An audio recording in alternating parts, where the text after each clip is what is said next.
নমস্কার, আপনারা দেখছেন পিবি নিউজ। আপনাদের সঙ্গে রয়েছে আমি, সাথেই নজর রাখবো এই মুহূর্তের খবরের দিকে। আবারও মালদায় বোমা বিস্ফোরণে গুরুতর আহত দুই নাবালক। ঘটনাকে কেন্দ্র করে ব্যাপক চাঞ্চল্য মালদার রতুয়া থানার চাঁদমণি 2 গ্রাম পঞ্চায়েতের হলদিবাড়ি গ্রামে। গুরুতর আহত অবস্থায় দুই নাবালককে উদ্ধার করে রতুয়া গ্রামীণ হাসপাতালে নিয়ে আসা হয়। তবে আঘাত গুরুতর থাকায় দুজনকে মালদা মেডিকেল কলেজ হাসপাতালে স্থানান্তরিত করা হয়েছে।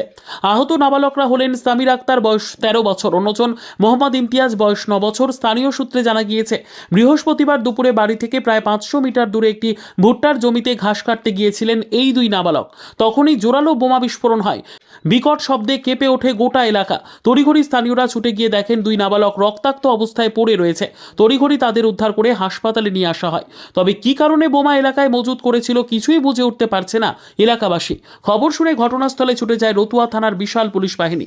তবে কি কারণে বোমা মজুত করে রাখা হয়েছিল, ঘটনার তদন্ত শুরু করেছে পুলিশ। ঘটনাকে ঘিরে ব্যাপক চাঞ্চল্য রতুয়ার চাঁদমণি এলাকায়। কি হয়েছিল? কি করতে? তারপরে বাড়ি থেকে কত দূর? বাড়ি থেকে কি করতে গেছিল ওখানে? ঘাস করতে। আজকে বাড়ির লোক, আমার বাড়িতে হলো বলদিয়া পুকুর। হ্যাঁ, আমি ছিলাম না, আমার লাতি হলো এটা, আমি কাজ করছিলাম।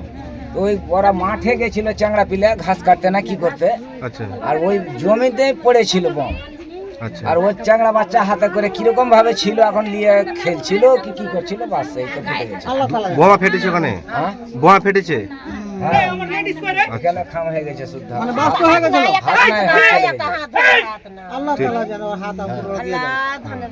কি নাম বাচ্চাটার? Samir Akhtar. Bureau report, PB news. Sun hospital, এখানে যে কোনো রকমের চিকিৎসার বিশ্বস্ত প্রতিষ্ঠান। খুবই কম খরচে বিশ্বমানের চিকিৎসা প্রদান করে থাকে। উন্নত মানের ওয়ার্ড কেবিন, পরিষ্কার পরিচ্ছন্ন পরিবেশ দ্বারা সুসজ্জিত চিকিৎসা ব্যবস্থা রয়েছে। এছাড়া স্বাস্থ্যসাথী কাজেও পরিষেবা প্রদান করা হয়। সুতরাং আজই যোগাযোগ করুন সান হসপিটালে। ঠিকানা GT road, Bhangakuthi, Bardhaman. Phone number মনে রাখবেন 9434188262 অথবা 83730954222।